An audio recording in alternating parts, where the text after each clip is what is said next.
नित्यं नरं चैव नरोत्तमं देवीं सरस्वतीं व्यासं ततुर्जयमुदीरये व्यासाय विष्णुरूपाय व्यासरूपाय विष्णवे नमो वै ब्रह्मनिधये वासिष्ठाय नमो नमः।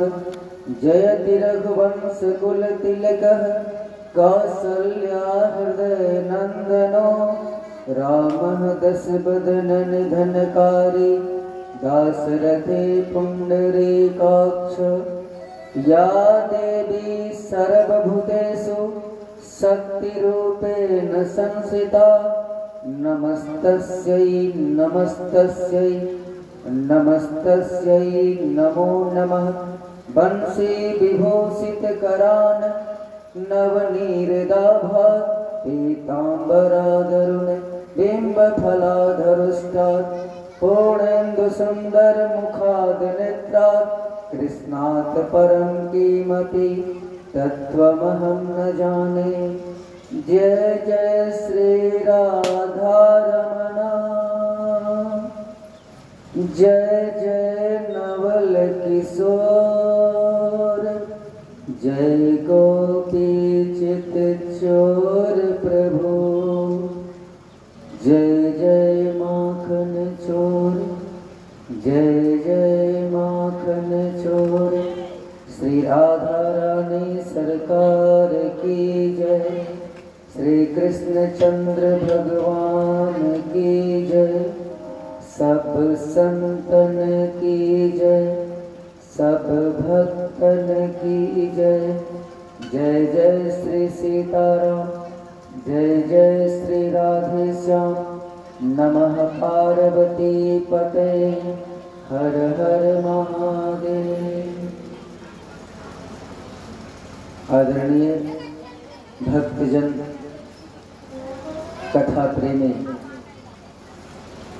कथा रसिक श्रद्धालु सज्जन वृंद दूर दूर से आए हमारे परिवार के सारे सदस्यगण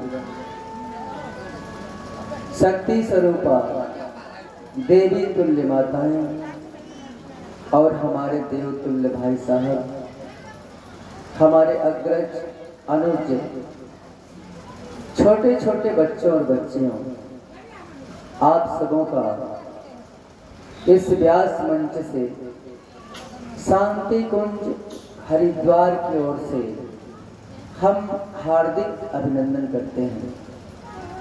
साथ ही साथ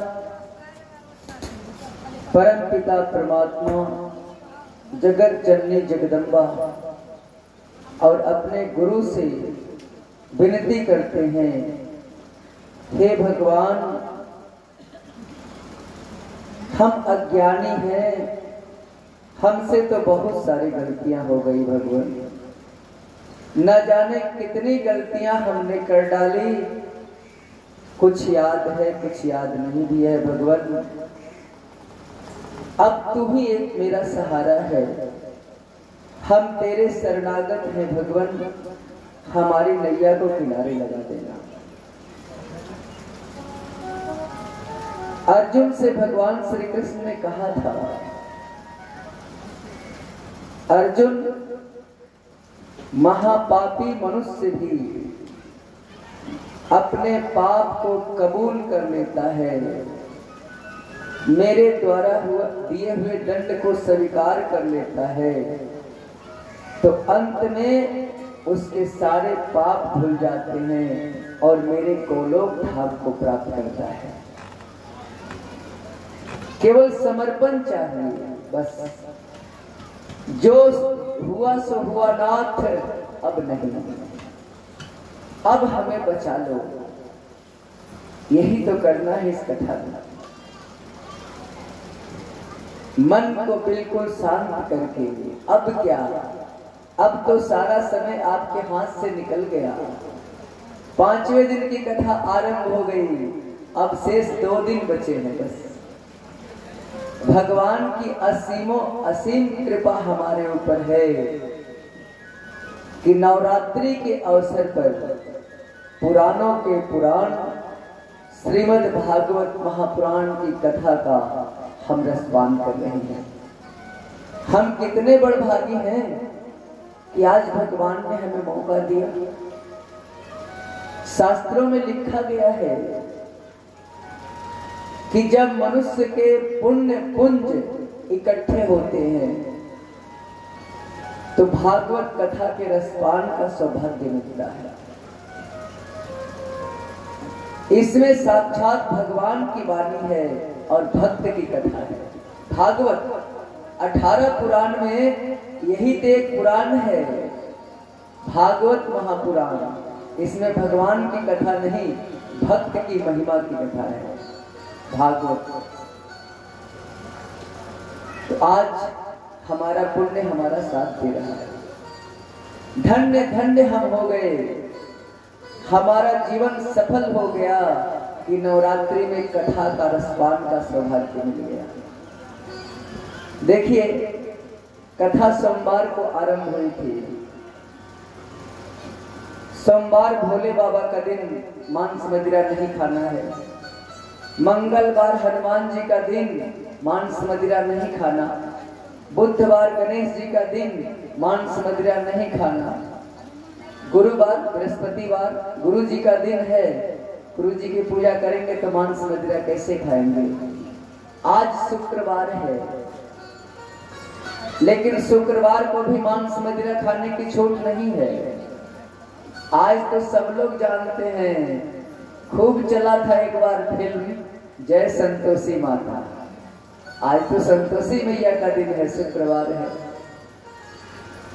गजधन गोधन बाजधन और रत्न धन खान, जब आए संतोष धन सब धन धूरी समान।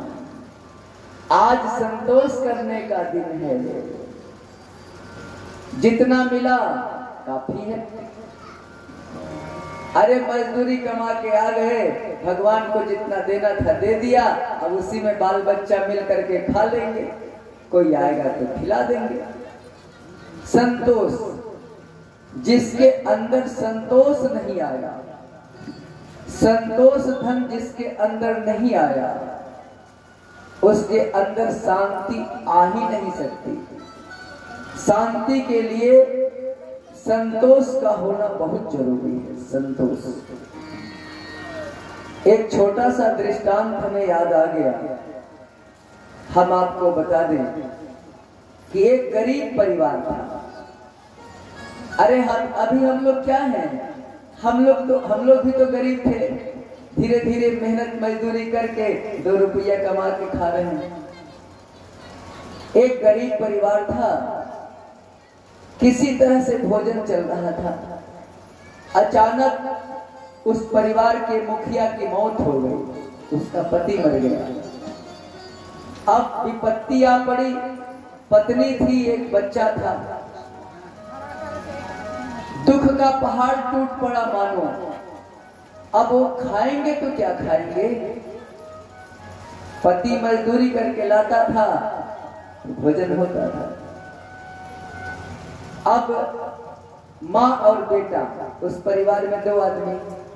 अब माँ दाई पोछा का काम करने लगी घर घर जाके, और किसी तरह से बच्चे को पाला। बच्चा जब 10-15 साल का हुआ, 15-17 साल का, तो माँ को पता चला कि एक महान संत यहाँ से 10-15 किलोमीटर दूर एक पहाड़ पर आए हुए हैं। माँ अपने बेटा से बोली कि बेटा, उस संत के पास तू चला जा, कुछ मांगना मत, इतना पूछ लेना कि हमारी दरिद्री जन्म भर की है कि छूटेगी।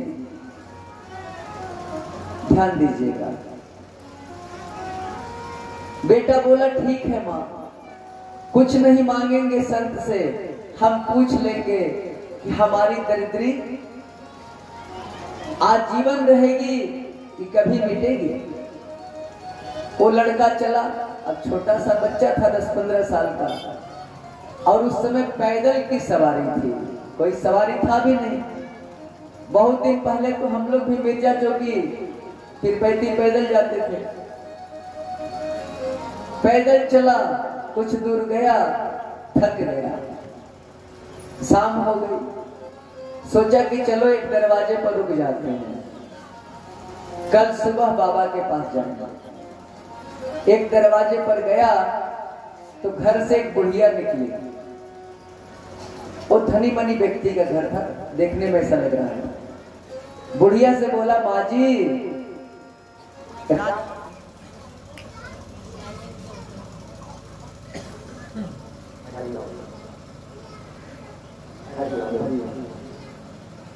हरिओम, माँ जी रात में ठहरने को दोगी? सवेरे चले जाएंगे। बुढ़िया बोली, हाँ बेटा रुक जा। वो लड़का रुक गया। उस बुढ़िया ने भोजन कराई। भोजन कराने के बाद पूछी कि बेटा तू कहाँ जा रहा है?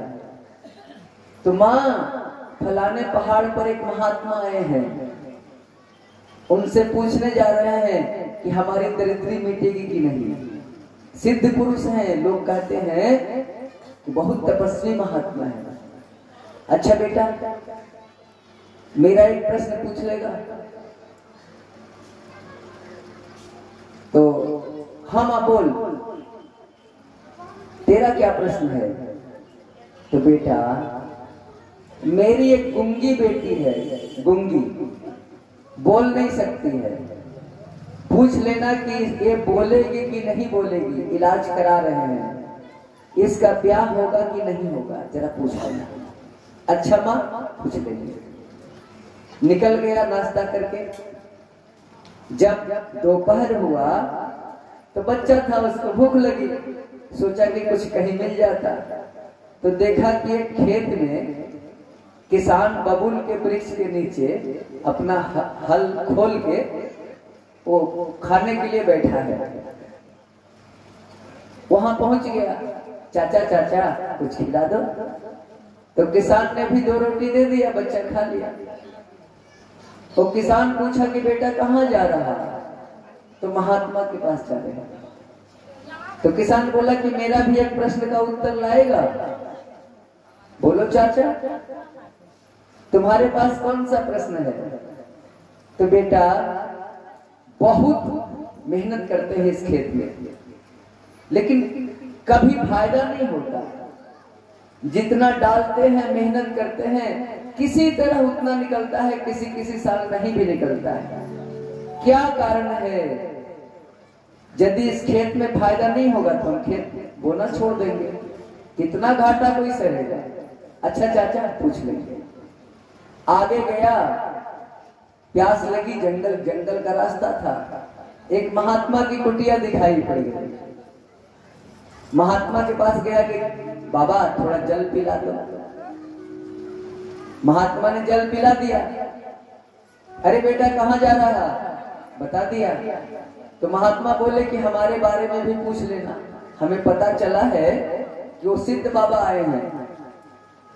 क्या पूछना है बाबा तुम्हारे बारे में? पूछ लेना बेटा कि 20 बरस से तपस्या कर रहे हैं, ध्यान लगा रहे हैं, ध्यान लगता ही नहीं है, आत्म साक्षात्कार नहीं हो रहा है। क्या आत्म साक्षात्कार होगा कि नहीं होगा? पूछ लेना। ठीक है बाबा पूछ लेंगे। महात्मा के पास पहुंच गया वो लड़का। महात्मा बोले कि बोल बेटा सब कुशल? तो हाँ बाबा सब कुशल। वो बच्चा प्रणाम किया और तब महात्मा बोले कि बेटा एक आदमी को हम 3 प्रश्न का उत्तर देते हैं। एक आदमी को, तू भी आया है तो 3 प्रश्न पूछ ले। इस बच्चे के पास कितने प्रश्न हो गए हैं? इस बच्चे के पास 4 प्रश्न हो गए हैं। और महात्मा बोले 3 प्रश्न का उत्तर हम देंगे। एक इसका अपना प्रश्न है, एक बुढ़िया का प्रश्न है, एक किसान का प्रश्न है और एक महात्मा संत का प्रश्न है। 4 प्रश्न है इसके पास। और महात्मा कह रहे हैं कि हम 3 प्रश्न का उत्तर देंगे। अब लड़का सोचने लगा कि आखिर किसका प्रश्न हम छोड़ें। बोला कि चलो हम अपना ही छोड़ देते हैं। देखिए तुलसी बाबा ने इसी को कहा है, परहित सरिस धर्म नहीं भाई, पर पीड़ा सम नहीं अधमाई। परोपकार के समान धरती पर कोई दूसरा धर्म ही नहीं है। कहा तुलसी बाबा ने कहा अगरबत्ती जलाओ धर्म होगा। ये रास्ता है, आपको सेवा करने का शिक्षा देता है। अगरबत्ती जलाना, मंदिर जाना, सेवा करने की शिक्षा मिलती है मंदिर से आपको। लेकिन इसके मूल में क्या छिपा हुआ है? सेवा। परहित सरिस धर्म नहीं भाई। आप कहोगे कैसे? तो मंदिर की सीढ़ी पर कितने लोगों की पैर की धूल रहती है, चाहे वो शूद्र हो या ब्राह्मण हो, सब तो मंदिर पर जाता है। और उस धूल को आप क्या करते हो? हाथ से स्पर्श करके माथे पर लगाते हो ना। शिक्षा मिलती है कि महान बनना है तो छोटा बनना सीख लो। यानी पैर के धूल को जो माथे पर लगाना सीख गया उसकी जय जयकार हो गई। पहली ट्रेनिंग मंदिर में। जब मंदिर के अंदर आप चले गए तो एक मूर्त होती है, पत्थर की हो या मिट्टी की हो। एक पंडित जी होते हैं और एक आप होते हो। पंडित जी क्या करते हैं मंदिर में? सेवा करने की आपको ट्रेनिंग देते हैं। सेवा करने की ट्रेनिंग कैसे? कहते हैं जजमान ठाकुर जी को स्नान कराओ, ठाकुर जी को चंदन लगाओ, ठाकुर जी को आसन पर बिठाओ, ठाकुर जी को वस्त्र दो, चंदन सेंट लगाओ, इसके बाद ठाकुर जी को भोग लगाओ यानी खाना खिलाओ, इसके बाद आने जाने के लिए कुछ दक्षिणा दे दो और पुनरागमनाए फिर आइएगा सरकार, फिर आइएगा। ये क्या है? आपने कभी सोचा ही नहीं। आप तो सोचते हो कि पूजा कर लेंगे तो पाप कट जाएगा, लेकिन मंदिर में सेवा करने की ट्रेनिंग दी जाती है। यदि आप जिंदगी भर मंदिर में पूजा करते रह गए और तुझे सेवा करना नहीं आया, परहित सरिस धर्म नहीं भाई। जितने सारे ग्रंथ हैं, सारे ग्रंथ एक स्वर से कहते हैं परमात्मा को प्राप्त करना है तो सेवा सेवा सेवा। एक संत के पास एक व्यक्ति गया, बोला कि बाबा मुक्ति कैसे मिलेगी, जल्दी में बता दे, हमें माला वाला जपने का समय नहीं है। अच्छा, नहीं जपेगा माला? तो संत ने क्या उत्तर दिया? जा केवल देना सीख ले, बस देना सीख ले। परहित सरिस धर्म नहीं भाई। ये पूजा पाठ क्या है? भगवान तक पहुंचने का रास्ता है। एक ट्रेनिंग सेंटर है मंदिर। जैसे मिलिट्री में किसी की नौकरी लग जाती तो साल 2 साल ट्रेनिंग करता है, बॉर्डर पर जाके गोली चलाता है। तो मंदिर एक ट्रेनिंग सेंटर है और तुम मंदिर को ही सब कुछ मान लिया, यहीं पर तुम्हारी भूल हो गई। कर्मकांड एक ट्रेनिंग सेंटर है और तूने कर्मकांड को ही सब कुछ मान लिया, यही भूल हो गई तुमसे। एक परहित करने की शिक्षा मिल रही है। मान लो उदाहरण के तौर पर मिर्जा चौकी तुझे जाना है तो तुझे बाबूपुर होते हुए सड़क पकड़नी होगी और तूने सड़क को ही मिर्जा चौकी मान लिया। कितने बड़े बेवकूफ हो। सड़क मिर्जा चौकी नहीं है और जब तू मिर्जा चौकी पहुंच जाएगा तो सड़क की कोई कीमत नहीं रह जाएगी। सड़क जरूरी है, पूजा करना जरूरी है, मंदिर जाना जरूरी है, माला जपना जरूरी है, कर्मकांड जरूरी है।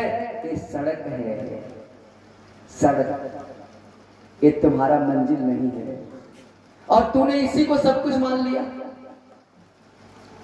कितनी बड़ी भूल हमसे हो जाती है, बोलो, विचार करो। इस भ्रम को हमें निकालना है। सेवा सेवा और सेवा, देना देना और देना। धर्म का मूल ही है। अरे 18 पुराण 4 वेद लिखने वाले वेद व्यास से देव ऋषि नारद ने पूछा, नारद का अर्थ क्या होता है? नार जोड़ दो, जो ज्ञान को देने वाला हो उसका नाम नारद। नारद का एक भोजपुरी अर्थ भी होता है, भोजपुरी अर्थ, हम लोग भोजपुरी वाले हैं। जेकर बात रद ना होके वो करे के नारद कहल जाई, जेकर बात रद ना होके नारद।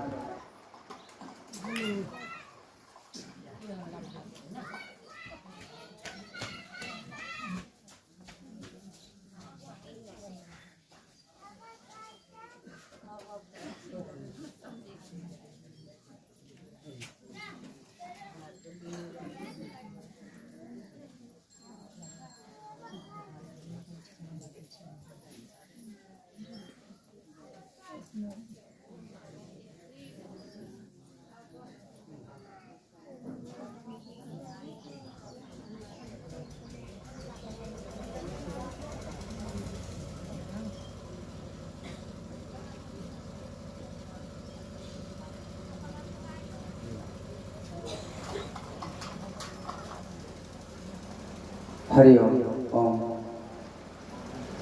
तो हम लोगों को धर्म का सही अर्थ जानना पड़ेगा। अभी तक हम लोग अंधकार में थे, अब धीरे धीरे सब लोग जान रहे हैं, अब जान गए हैं। देखिए अध्यात्म का शाब्दिक अर्थ क्या होता है?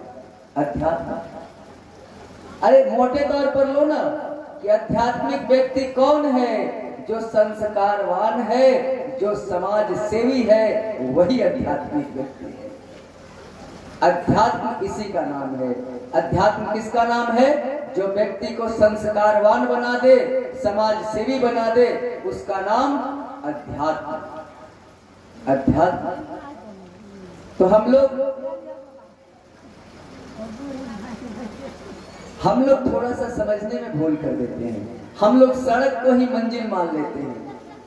देव ऋषि नारद ने व्यास जी से पूछा था, अरे व्यास जी इतने सारे ग्रंथ लिख दिए, ग्रंथ का अर्थ क्या होता है?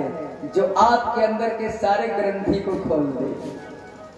शास्त्र का अर्थ क्या होता है? जो आपको शासन करके सही रास्ते पर चला दे, उसका नाम शास्त्र है।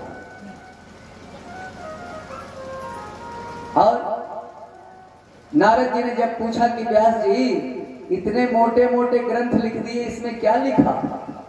एक कलयुग में लोग इतना पढ़ेंगे, क्यों लिख दिया? तो वेद व्यास ने कहा कि देव ऋषि केवल 2 ज्ञान देने के लिए, 2 ज्ञान मैंने इतने ग्रंथ लिख डाले। अच्छा, कलयुग में आपका 2 शब्द कोई नहीं समझेगा? अरे ना व्यास नारद जी, कलयुग में सबकी मति मारी चली जाएगी, भाग्य भी मंद, बुद्धि भी मंद, समझने वाला कौन है? आजकल तो बेटा बेटी कहती है कि तुम हमारा मानो, हम तुम्हारा नहीं मानेंगे। यदि तुम हमारा बात मानोगे तो हम तुम्हारे बेटा हैं और तुम हमारे बाप हो, और यदि तुम्हारी बात हम नहीं मानेंगे लेकिन हमारी बात तुम मानो। तो व्यास जी ने कहा कि केवल 2 बात सिखाने के लिए ग्रंथ लिख डाले। कौन 2 बात? परोपकाराय पुण्याय पापाय परिपूर्णाय। परोपकार करना पुण्य है, पाप करना, कष्ट पहुंचाना पाप है। धर्म के सही अर्थ को जानना पड़ेगा। धर्म क्या है? आप अपने कर्तव्य का पालन करो, तुम्हारे लिए वही धर्म है। सबके लिए धर्म की परिभाषा अलग अलग है। पत्नी का अलग धर्म है, पुत्र का अलग धर्म है, पिता का अलग धर्म है, सैनिक का अलग धर्म है, मुखिया का अलग धर्म है, प्रधानमंत्री का अलग धर्म है। कर्तव्य को ही धर्म कहते हैं। जिसे जो धारण करने योग्य है वही धर्म है। तो हम लोग थोड़ा भ्रमित हो गए थे, इसीलिए हमें हमारी मंजिल नहीं मिल रही थी। हमें क्या समझना चाहिए था, हम क्या समझ रहे थे। तो लड़के ने कहा कि चलो हम अपना प्रश्न छोड़ देते हैं और महात्मा से तीनों व्यक्ति का प्रश्न का उत्तर जान लेते हैं। और अपना प्रश्न छोड़ दिया, तीनों का प्रश्न का उत्तर ले लिया। और पहले कौन मिले इधर से जाने में? महात्मा मिले, जो पानी पिलाए थे बच्चे को। महात्मा ने पूछा, संत ने पूछा, बोल बेटा मेरे प्रश्न का उत्तर लाया? तो लड़का बोला, हाँ बाबा, आपकी समाधि लग जाएगी, आपको आत्म साक्षात्कार हो जाएगा। कैसे बेटा? बोल। अरे बाबा, ये तेरी जटा जो है ना, जटा की इतनी बड़ी पोटली जो तू रखा है बांध करके, इसमें तू एक कीमती मणि छुपा के रखा है। कीमती मणि जब ध्यान लगाता है तो तेरा मन मणि की तरफ चला जाता है। छुपा के इसलिए रखा है कि जटा से कोई चोर लेके भागेगा नहीं। तू इस मणि को निकाल दे, तेरा मन एकाग्र हो जाए। जो ही महात्मा ने मणि को निकाला, मन भगवान में रमने लगा। महात्मा बोले, अरे बेटा इस कूड़ा करकट को तू ले जा। देखिए, करोड़ों की मणि मिल गई उस बच्चे को। परोपकार में बहुत मजा आया, बहुत मजा। परहित सरिस धर्म। अब मणि लेके लड़का चला। इसके बाद किसान मिला खेत में। किसान बोला, करे बेटा बोल, मेरे प्रश्न का उत्तर लाया? अरे हाँ चाचा जी, क्या उत्तर है मेरे प्रश्न का? तो चाचा जी, आपका जो बबुल का वृक्ष है ना खेत में, इस बबुल के वृक्ष के जड़ के नीचे सोना के सिक्का से भरा हुआ एक कलश गड़ा हुआ है। वो जीन गाड़ दिया है, जीन। इसको जब तक नहीं निकालोगे तेरे खेत में फसल नहीं होगी। कुदाल लाया किसान और तोड़ने लगा। एक कलश सोने के सिक्का से भरा हुआ निकल गया। अरे बेटा, ये सारा सोना तेरा, ले जा, हम तो किसान हैं, हमें तो अनाज चाहिए। देखिए, लड़का मालूम मालूम हो गया कि नहीं। और हम अपने चक्कर में पड़े रहते हैं। अरे भैया, कुछ दूसरे के चक्कर में भी तो पड़ो। सोना का सिक्का मिल गया। इसके बाद आया बुढ़िया के पास। बुढ़िया बोली, बेटा मेरे प्रश्न का उत्तर। तो लड़का बोला, चाची आपके प्रश्न का उत्तर यही है कि जिसको देख के आपकी लड़की हंसने लगे, उसके साथ उसका ब्याह कर देना। लड़की दौड़ी दौड़ी आई और उसी लड़के को देख के हंस दी, बोलने लगी। दौलत भी मिल गया और विवाह भी हो गया। बुढ़िया धनी मनी थी। 10-20 बैलगाड़ी में सामान लाद करके भेज दी उसके घर। वो उस गांव का सबसे बड़ा राजा आदमी हो गया वो लड़का। विचार करो, थोड़ा सा परहित करके तो देखो, आपके लिए क्या है इतना बड़ा कार्यक्रम। कोई आपके लिए भागवत कथा थोड़ा सा मन कर दोगे ना, थोड़ा सा ये जो कार्य करता है 2-4-10 लोग, थोड़ा सा बालू टोला के लोग थोड़ा थोड़ा मदद कर देंगे तो एक कार्यक्रम हर साल होते रहेगा। लेकिन इसी बार में यदि मन तोड़ दोगे व्यवस्थापक का, तो फिर अगले साल कैसे कथा सुन पाओगे? बोलो। कुछ नहीं है आपके लिए भागवत कथा कराना, कुछ नहीं है। धर्म के काम में तो बढ़ चढ़ के भाग लेना चाहिए। क्या दिक्कत है?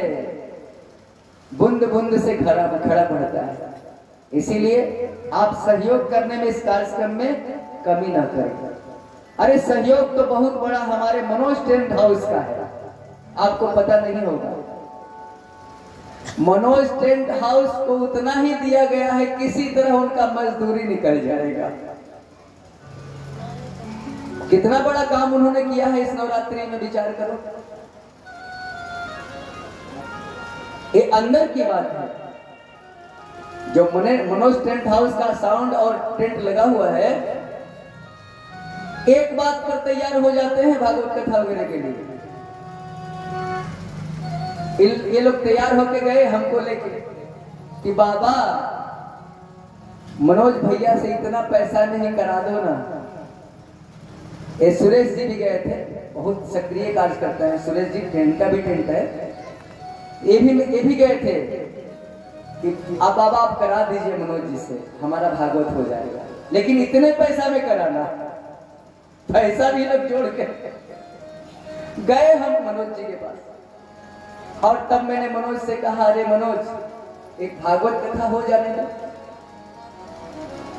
मनोज जी की बड़कपन कहा जाए कि जितना इन लोगों ने हमसे बुलवाया था, पहले से तय कर लिए थे हमारे अंदर ये लोग कि इतना ही, हम कहे बिल्कुल इतना ही, और वो तैयार हो गए। तो देखिए एक से एक दानी आदमी है। तो आज मनोज टेंट हाउस ने भी कितना आपको दिया बोलो। इसीलिए आप लोग के लिए कुछ नहीं है भागवत कथा, थोड़ा थोड़ा जुटा दो, हर साल कथा सुनते रहो क्या। अरे बाहर से जब वक्ता लाओगे तब ना लाख 2 लाख लगेगा।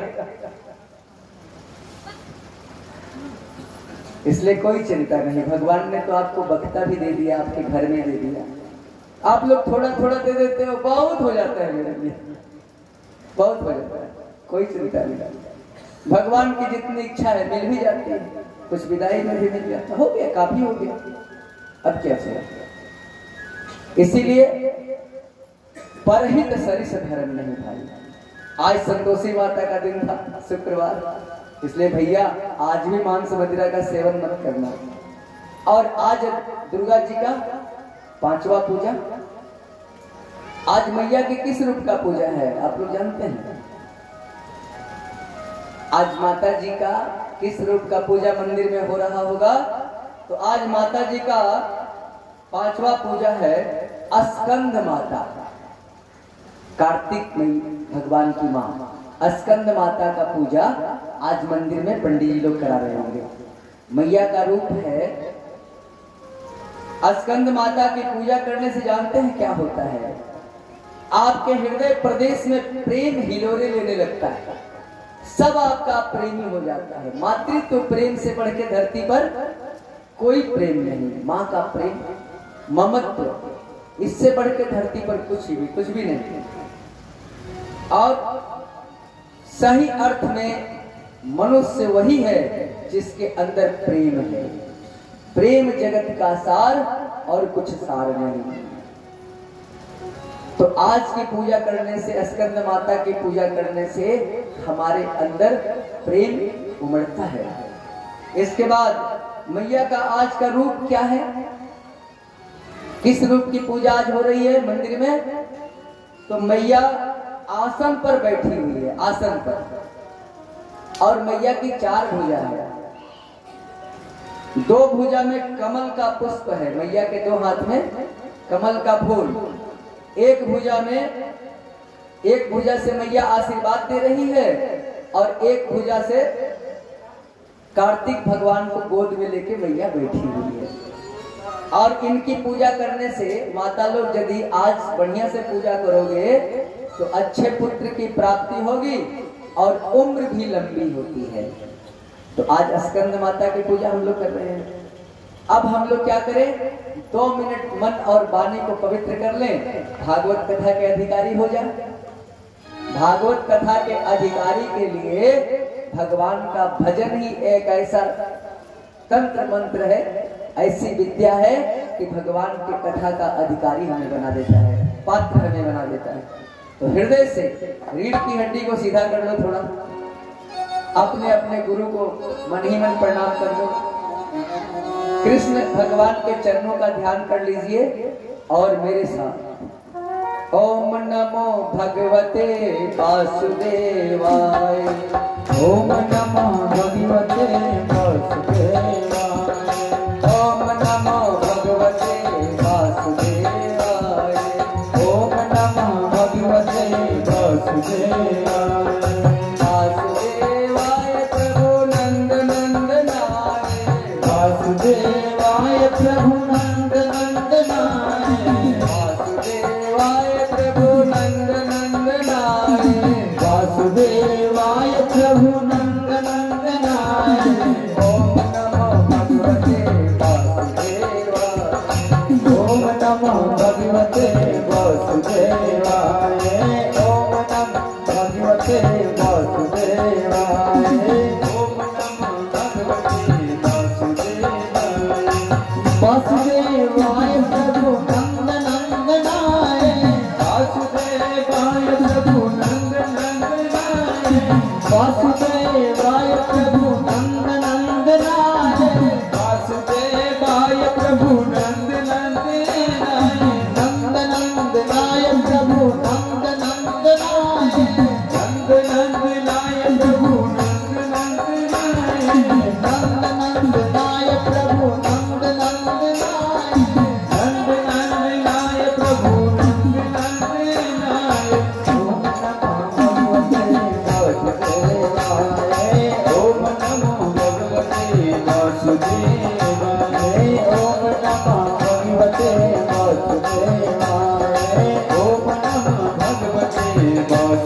राधे राधे। बिना राधे के कृष्ण आधे हैं, कथा कैसे होगी बोलो। तो अब हम लोग कहाँ चले? नंद बाबा के दरवाजे पर लल्ला का जन्म भय हुए है। अब देखिए वहां क्या हो रहा है, क्योंकि आज भगवान नंद बाबा के आंगन में विराजे हुए हैं। नंद का अर्थ क्या होता है? जो सबको आनंद दे, सबको आनंदित करे, उसी का नाम नंद। सुखदेव जी कहते हैं परीक्षित भगवान का दर्शन कर रहा है ना नंद बाबा के यहाँ? हाँ बाबा, भगवान का बाल रूप कितना सुंदर है बाबा।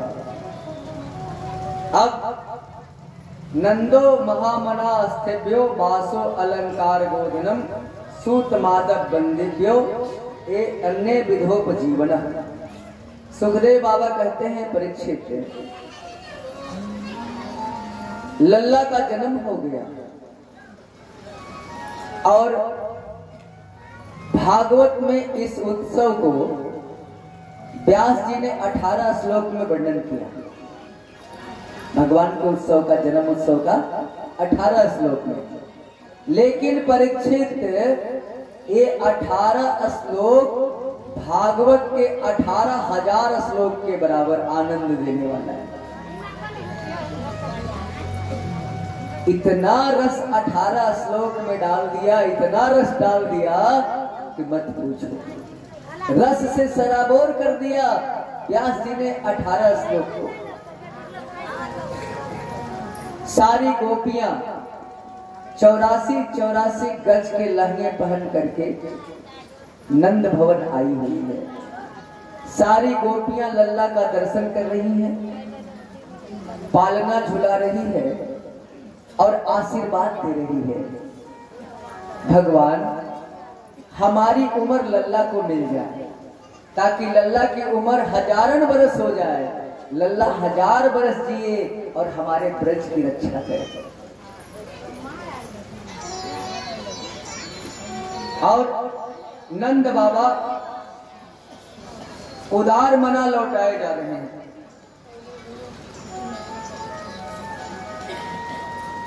उदार मना नंद बाबा लौटाए जा रहे हैं। जो मिलता है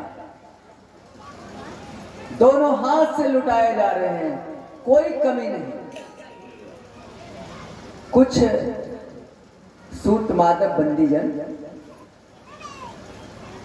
लेके जा रहे थे, तो एक ने कहा देख देख, नंद बाबा ने हमें चांदी की थाली दी है, चांदी के लोटे दिए हैं, चांदी के कटोरे दिए हैं। तो दूसरे ने कहा दारी के, तुझे चांदी के बर्तन मिले हैं, देख तो सारे बर्तन हमारे सोने के हैं, सोने की थाली है, सोने के लोटे हैं, सोने के कटोरे हैं। अरे भैया ये तुझे सोने के बर्तन कहाँ मिले? अरे वो जो 2 नंबर का काउंटर खुला था ना, वहां केवल सोने के बर्तन मिल रहे थे, बट रहे थे। वो चांदी का बर्तन फेंक दिया वहीं और जाके सोने का बर्तन लाया। देख देख हम सोने के बर्तन लाए हैं। तीसरे ने कहा दारी के तू सोने का बर्तन दिखा रहा है, देख तो हमारे पास हीरे के हार हैं, हीरे की अंगूठी है। अरे भैया ये तुझे हीरे के हार और अंगूठी कहाँ मिले? अरे वो 3 नंबर का जो काउंटर था ना, वहां सारे हीरे के सामान बट रहे। अब वो सोना फेंक करके हीरा सामान लाने चला गया। चारों तरफ परीक्षित सोने चांदी हीरे की कीच मच गई। दूध दही की तो मची ही थी, सोने चांदी। यूं मानो परीक्षित कि लक्ष्मी मैया नारायण से मिलने के लिए धरती पर उतर आई है ब्रज में। हाँ बाबा ये तो तुम सही कह रहे हो कि चारों तरफ सोने चांदी हीरे जवाहरात पटे हुए हैं। नंदस्व आत्मज उत्पन्ने जात आह्लादो महामना आहुन विप्राण वेद ज्ञान सनातः सुचिर अलंकृतः। अब नंद बाबा ने जो स्नान ध्यान करके पूजा पाठ कराया, याचक को अयाचक बना दिया। एक बार नंद उत्सव में जिसको मिल गया फिर दोबारा जीवन में मांगने की जरूरत नहीं पड़ी। ब्राह्मणों को भी खूब दान दिया, खूब। कल आप लोगों ने भी खूब दान दिया है, ऐसा कहीं कोई बात नहीं, सामर्थ्य के अनुसार दिया ही है। तो खूब दान दिया। 2 लाख गायों का दान किया नंद बाबा ने। नंद बाबा के पास 9 लाख गैया, 9 लाख, 2 लाख गायों का दान ब्राह्मणों को दे दिया।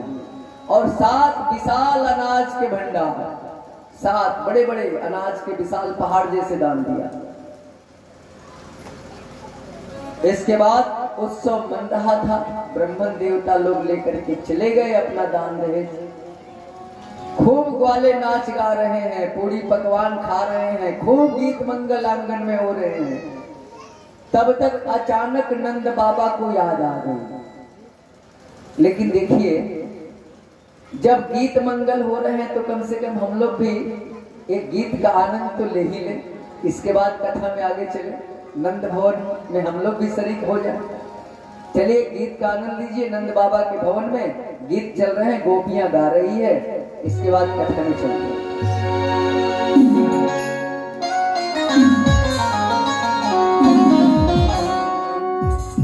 हरि श्री राम बोले नंद बाबा की।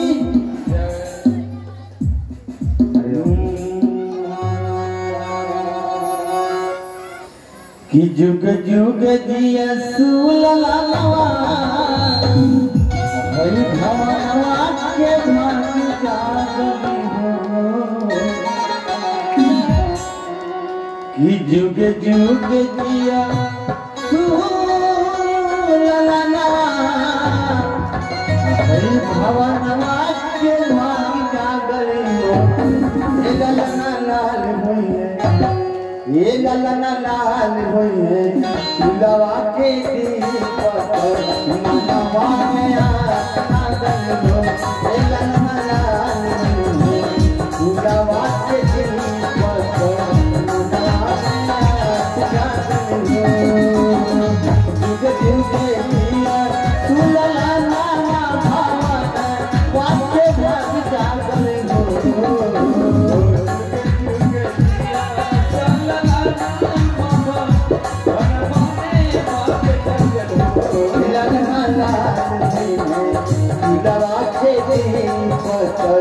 मनवा में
ललना ललना दिया के मोइने मोरी नावा मोरी नवा माला सुंदर हो ललना जसोदा के मोइना मोरी नावा मोरी नवा बड़ी सुंदर हो ललना जसोदा के मोइने मोरी नावा मोरी नवा माला सुंदर हो जुगे जुगे जिया सुलला नावा भावना वाक्य मन जागल हो जुगे जिया सुलला नावा भावना के बन जागल हो ललना लाल है सुलवा के मनवा में आस जागल हो ललना लाल है सुलवा के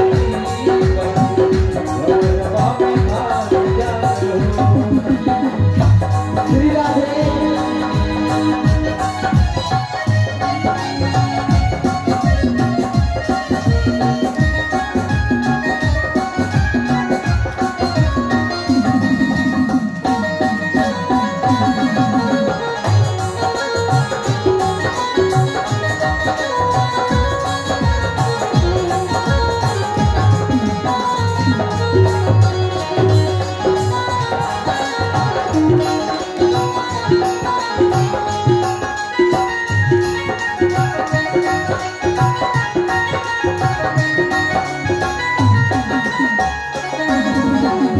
सासु सुहागी वाले भागी में अन भालू डावती हो सासु सुहागी भागी में अन भालू डावती हो।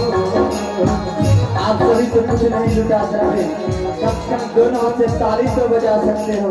और भाग्य के अल्लाह का जन्म उत्सव हुआ, दोनों हाथ उठाइए, सिर्फ ताली का गान दीजिए और बधाइयाँ गाइए। सासु सुहागी बड़ी भागी में अन भालू डावती हो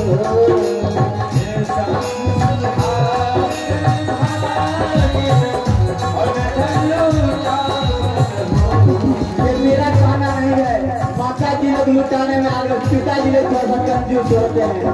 अरे किसी तरह पैसा निकल जाएगा, निकल बढ़िया होगा ना है। सासु सुहागी बड़ी भागी लिया हम लुटावती हो सासु सुहागी भागी और लुटावती हो ललना दुआरा पर बाजला बधावाया उठ तो हर हो ललना दुआरा पर बाजला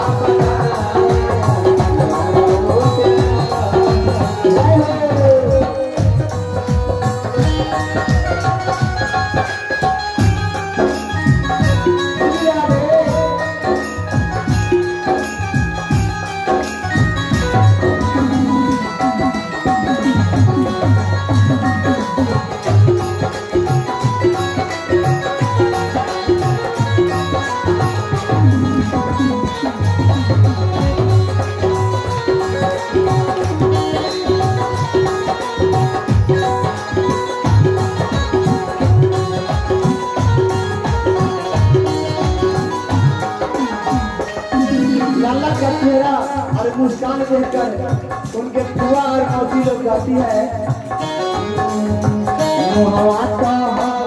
जैसे बाबू जी के अखिया कमाई के बाबू जैसे अखिया उनकी मौसी गाती है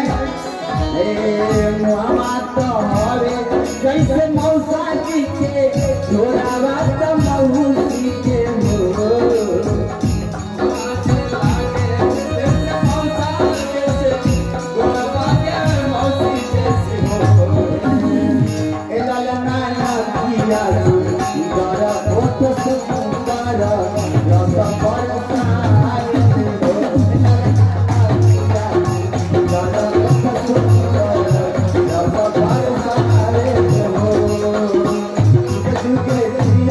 सुन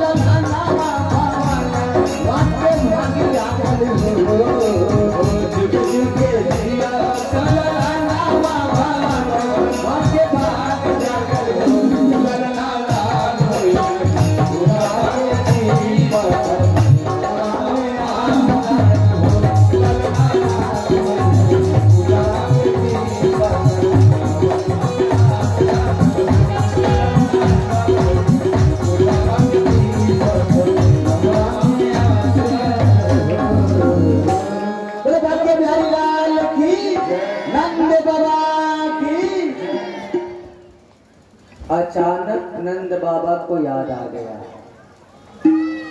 अरे इस वर्ष तो कंस को कर पहुंचाया ही नहीं गया, वो दुष्ट पापी है, यदि समय पर कर नहीं पहुंचा तो उत्पात करना शुरू कर देगा।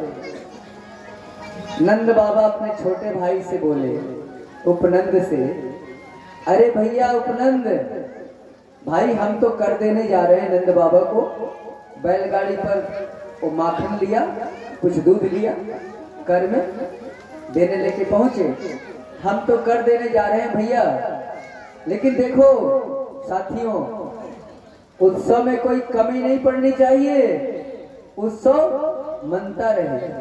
और नंद बाबा कर लेकर के चले गए, कंस को कर दिया, और कर दे के जब लौट रहे थे तो नंद बाबा की नजर वसुदेव जी से टकरा गई, आमना सामना हो गया।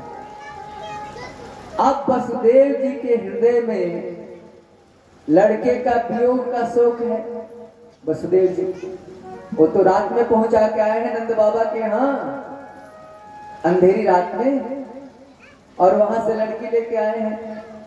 लेकिन वसुदेव जी कह भी तो नहीं सकते हैं कि तेरे घर में जो उत्सव मन रहा है वो मेरा लड़का है, मेरा छोरा है। अंदर ही अंदर उस विष को पी गए वसुदेव जी, और तब बोले, अरे राम राम नंद बाबा।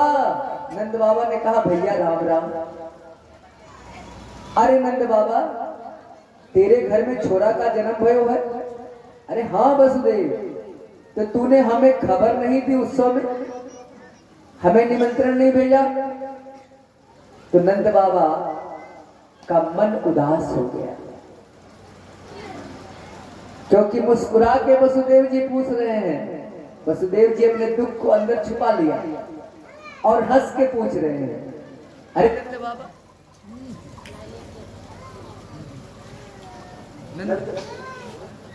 हरिओम, नंद बाबा तूने हमें खबर नहीं दिया। नंद बाबा का चेहरा उदास हो गया। दोनों मित्र हैं ना, और मित्र कैसा होता है? मित्र किसे कहा जाता है?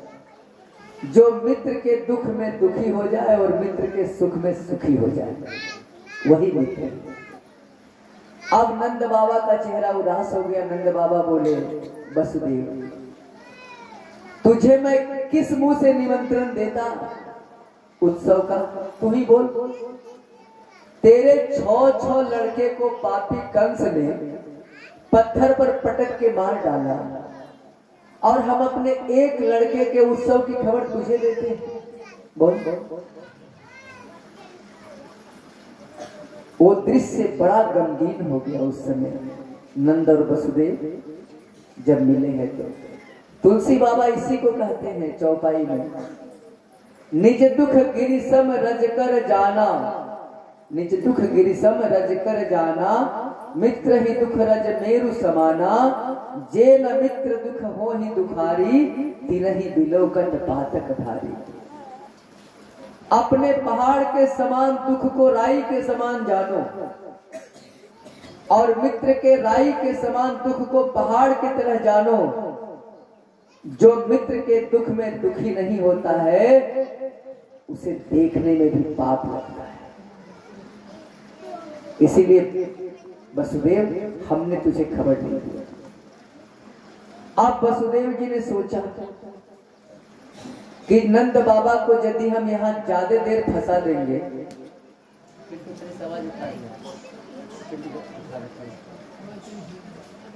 तो यदि नंद बाबा को हम यहाँ ज्यादा फंसा देंगे और कहीं ये दुष्ट कंस किसी राक्षस को भेज करके मेरे लल्ला को कहीं मरवा न दे। वसुदेव को तो डर है। वसुदेव जी ने तुरंत नंद बाबा से कहा, अरे नंद बाबा, भैया मैं ज्योतिष को पंडित हूं, तेरी ललाट की रेखा बता रही है कि ब्रज पर संकट आने वालों है। अरे भैया जल्दी जा। अब तो नंद बाबा जो ही सुने ब्रज पर संकट की बात, हनुमान जी का नाम लेते हुए हनुमान चालीसा पढ़ते हुए। नंद बाबा हनुमान चालीसा खूब पढ़ते थे, हनुमान जी का नाम, बजरंगबली का नाम खूब लेते थे और लेते लेते चल दिए ब्रज की ओर। अभी नंद बाबा ब्रज पहुंचे ही नहीं थे तब तक लल्ला की मौसी जी फेमस है भागवत में। लल्ला की मौसी का नाम श्रीमती पूतना देवी, पूतना 16 श्रृंगार, विद्युत की पत्नी है और रूप बदल करके विश्व सुंदरी बन करके गोपियों के झुंड में मिल गई और जसोदा मैया के सामने आ गई। अब जसोदा मैया तो सबको पहचान रही है, ब्रज की जितनी गोपियां हैं देख रही, करी ये कौन है, इसको तो आज तक कभी मैंने देखा नहीं। पूतना समझ गई कि जसोदा मैया को शंका हो रहा है। जसोदा का अर्थ क्या होता है? जो सबको जस दे, जसोदा जस देने वाली। पूतना दिमाग लगाई कि जसोदा के पूछने से पहले हम अपना परिचय बता रहे। इतना दूर का रिश्ता बताई और अपने को बहन सिद्ध कर दी। अरे बहन, तू हमें क्या पहचानेगी, तू तो साफ भूल गई। तेरे मामा के कैसे कैसे बता दी और सिद्ध कर दी कि हम तेरी बहन हैं। अरे जब तूने हमें नहीं पूछा तो हम ऐसे आ गए। हमें खुशी है कि बुढ़ापे में तेरे यहाँ छोरा का जन्म भय हो। कहाँ है लल्ला, जरा मैं दर्शन करूंगी, आशीर्वाद दूंगी। अब जसोदा सोची कि यदि मैं बोल दूं कि तुझे नहीं पहचानती तो बुरी मान जाएगी। जसोदा बोली कि सुन बहन, जाके लल्ला को देख के चुप्पे से आ जाना, अभी अभी सोया है पालने पर। अरे बहन, तू उसकी माँ है, मैं मौसी हूँ, मौसी। तो इससे अधिक दर्द हमारे अंदर है लल्ला का। और जो ही सुखदेव बाबा कहते हैं पूतना आगे बढ़ी भगवान की ओर, भगवान ने आंखें बंद कर ली। अब प्रश्न आता है कि पूतना को देख करके भगवान ने आंखें बंद क्यों की? इसलिए आंखें बंद कर ली, इसके 2-4 कारण हैं। भागवत में तो कारण नहीं बताया गया कि पूतना को देख करके भगवान ने आंखें बंद क्यों की, लेकिन कुछ संतों ने इसका समाधान दिया। एक संत कहते हैं कि भगवान ने पूतना को देख करके आंखें इसलिए बंद कर ली कि अभी तो हमारा जन्म हुआ, ब्रज का माखन मिश्री भी नहीं खाए, तब तक पूतना मौसी आ गई हमको विष पिलाने के लिए। लगता है कि श्री गणेश पूतना से ही करना पड़ेगा। तो गणेश जी की वंदना कर ले मन ही मन, काम शुरू करने से पहले। तो आंख बंद करके गणेश जी का सुमिरन करने लगे। दूसरे संत कहते हैं कि भगवान ने आंखें इसलिए बंद कर ली कि भोले बाबा से कहने लगे, भोले बाबा विष पीना तुम्हारा काम है,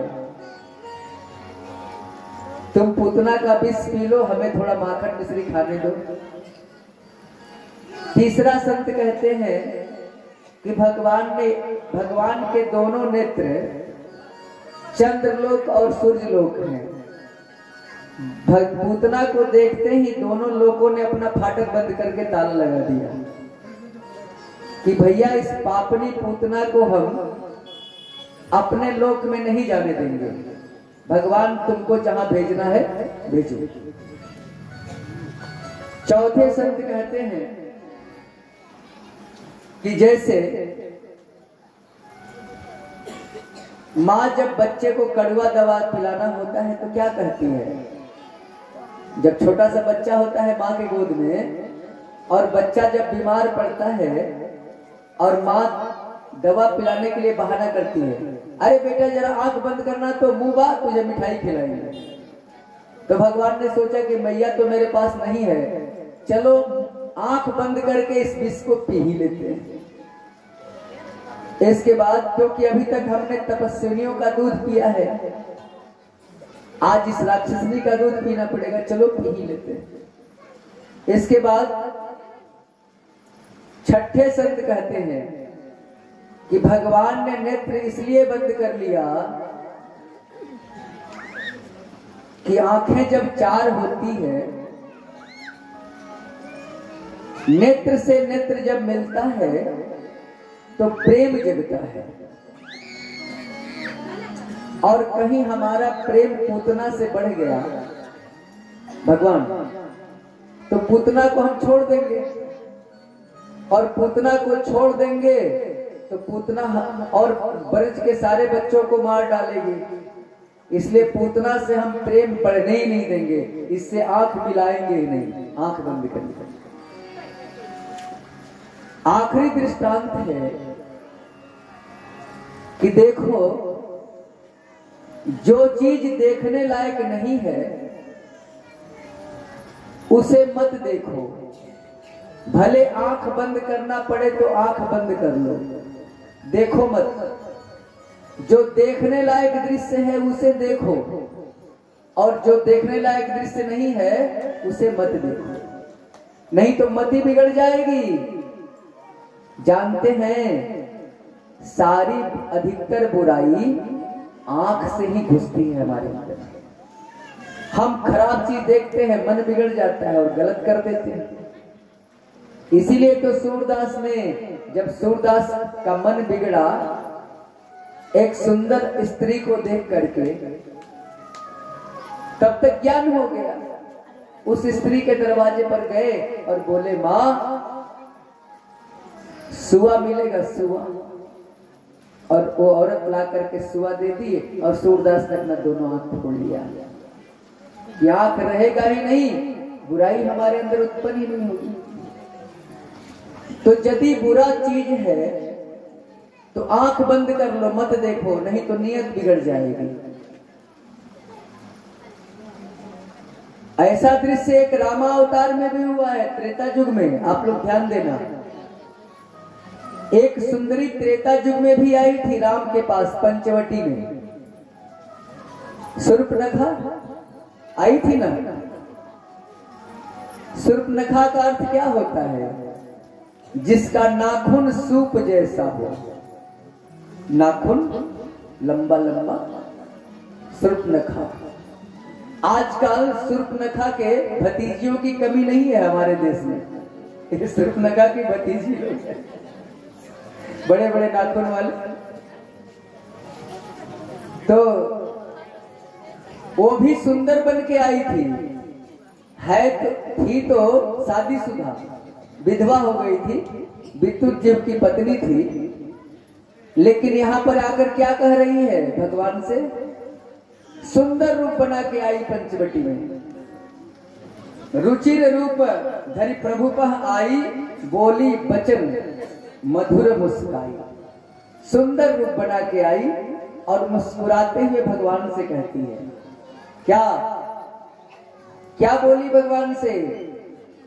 ताते अब लगी रही कुंवारी, ताते अब लगी रही कुंवारी, मन माना कछु तुम ही निहारी। अब तक मैं कुंवारी हूं, क्योंकि जितनी मैं सुंदर हूं उतना सुंदर दुल्हा हमें पूरे विश्व में नहीं मिला। भ्रमण करके आ रही हूं, लेकिन जब मैंने तुझे देखा तो मेरा मन मान गया, थोड़ा सा मन माना है। वैसे तुम भी उतने सुंदर नहीं हो, भगवान से कह रही है शूर्पणखा कि तुम भी उतने सुंदर नहीं हो, थोड़ा सा मन माना है, चलो काम चल जाएगा, मैंने तुझको पसंद कर लिया। भगवान कहते हैं, हाय राम, सारा विश्व मेरे रूप पर दीवाना हो जाता है, और ये कहती है कि थोड़ा थोड़ा सुंदर हो। भगवान को तो पूतना को देखना चाहिए था। जानते हैं बनवासी भेष में भी भगवान को देखकर साधु संत महात्मा दीवाने हो गए थे। वो बनवासी भेष में, जटाजूट में, जो हजार हजार के वर्ष के महात्मा हैं, जिन्होंने अपने काम क्रोध लोभ का त्याग कर दिया है, वासना का त्याग कर दिया है, जब राम के रूप बनवासी रूप को देखा तो महात्मा मोहित होने लगे। मन में इच्छा जगी कि यदि हम औरत होते, स्त्री होते, नारी होते तो प्रभु से विवाह कर लेते और प्रभु की सेवा करते। ये हजार हजार वर्ष के तपस्वी महात्मा। तो भगवान बोले कि देखो मेरे रूप पर सारा विश्व दीवाना हो रहा है।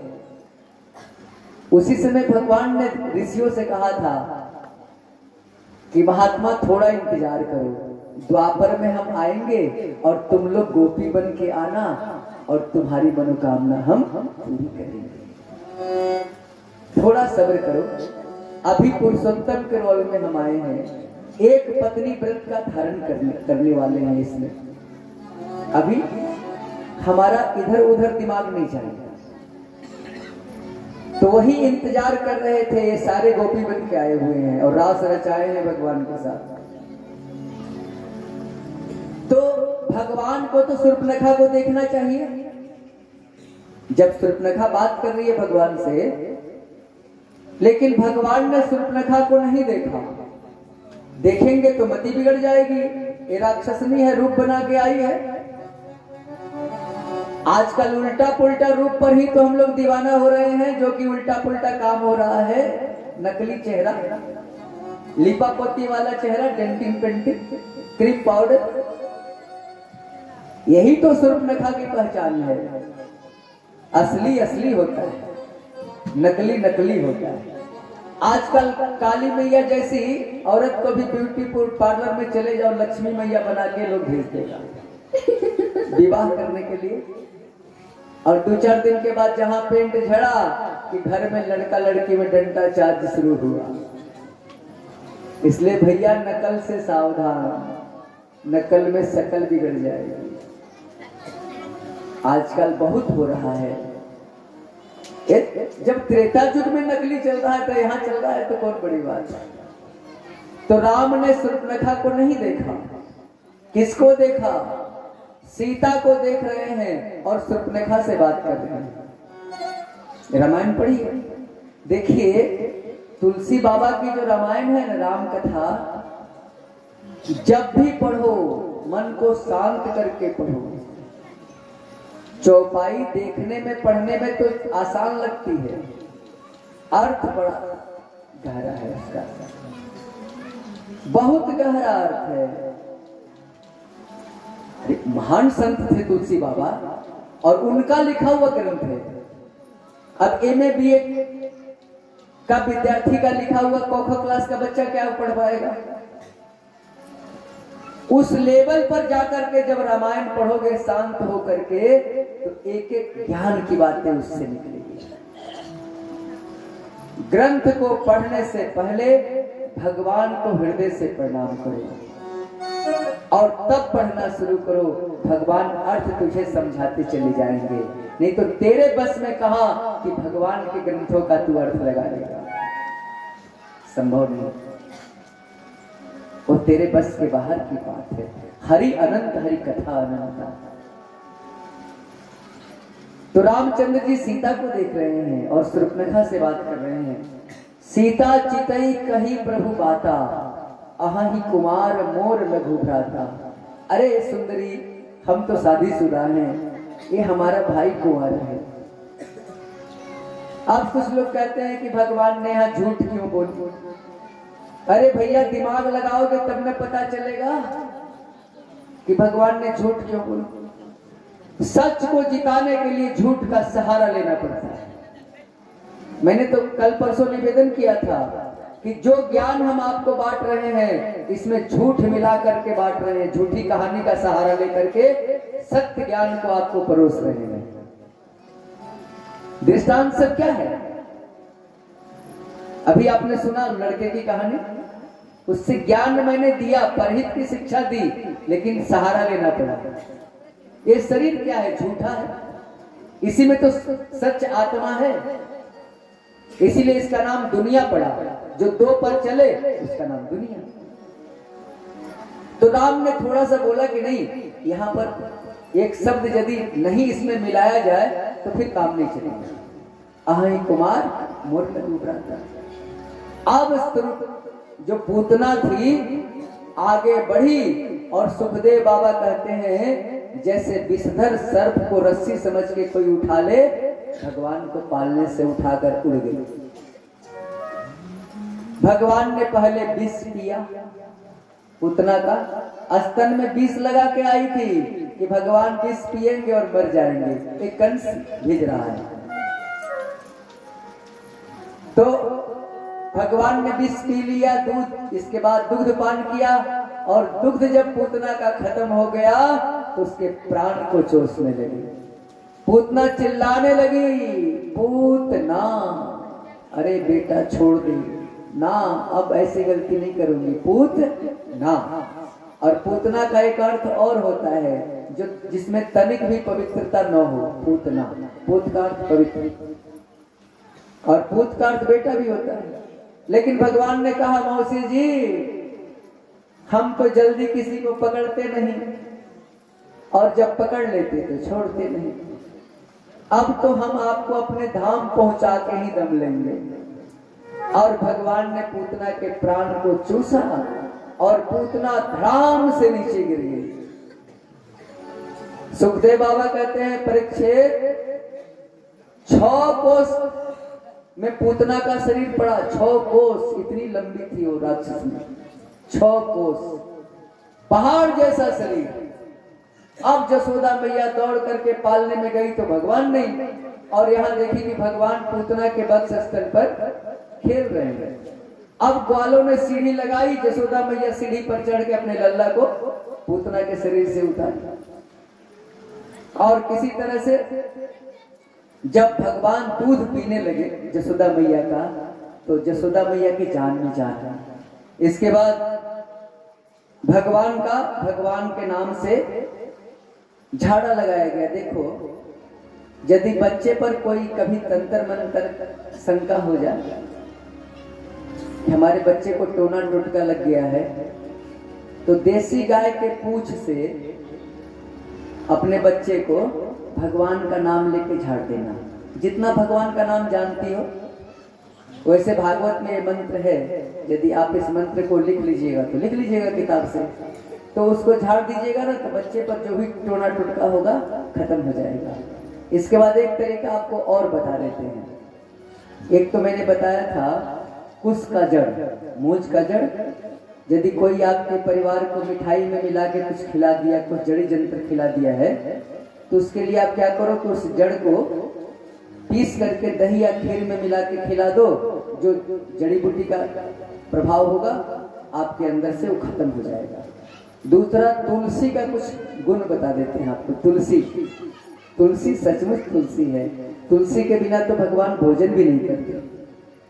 पद्म पुराण में लिखा हुआ है तुलसी की महिमा। तुलसी का पत्ता 2, 4, 5 रोज गुड़ के साथ खा के 1 लोटा पानी पियो, जिंदगी बदल जाएगी। रोज तुलसी का पत्ता। श्याम तुलसी मिल जाए तो अति उत्तम, राम तुलसी और श्याम तुलसी, 2 तुलसी हम लोगों के यहाँ उपलब्ध है, काली वाली और गोरी वाली। तो श्याम तुलसी 2, 4, 5 पत्ता खा लीजिए, थोड़ा सा गुड़ के साथ थोड़ा पानी पी लीजिए। सुसुम पानी पीने का प्रयास कीजिए, कोशिश कीजिए सुसुम पानी, बहुत फायदा करेगा। और तुलसी का जड़, तुलसी को पहले निमंत्रण दीजिए प्रेम से कि मैया कल आपको ले जाएंगे।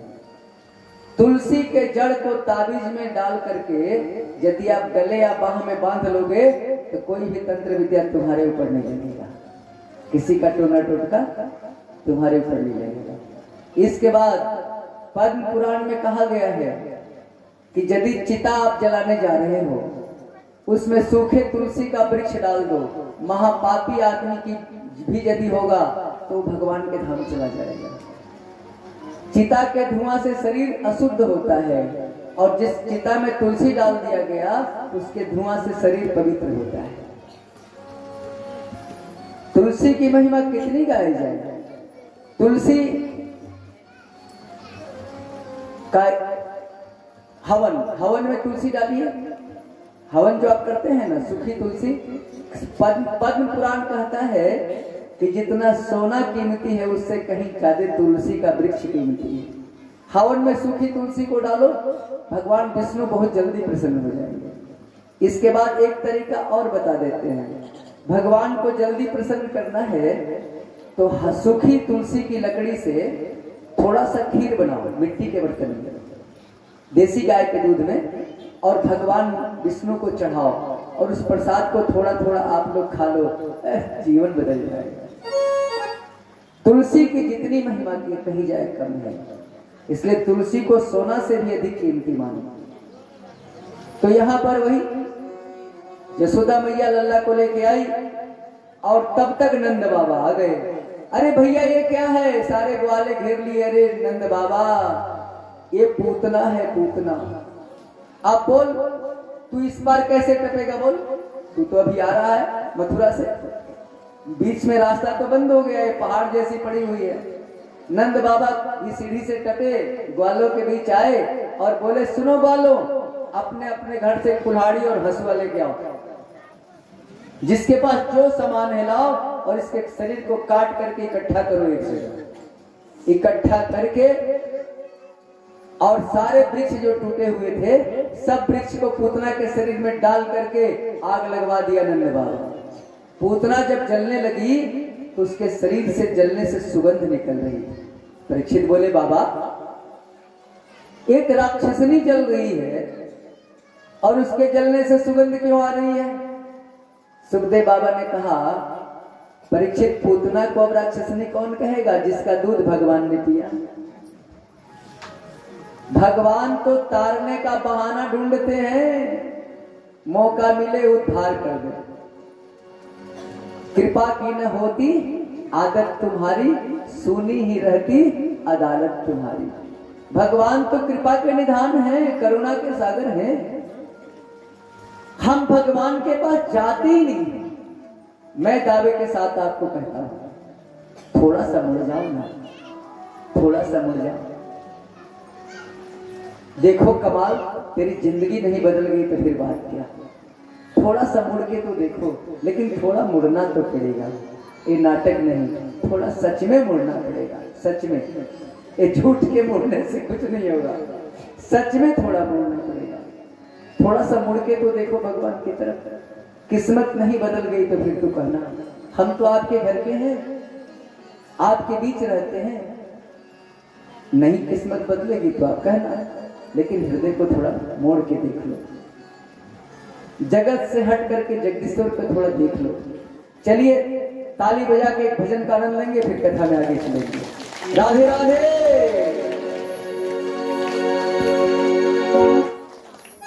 हरि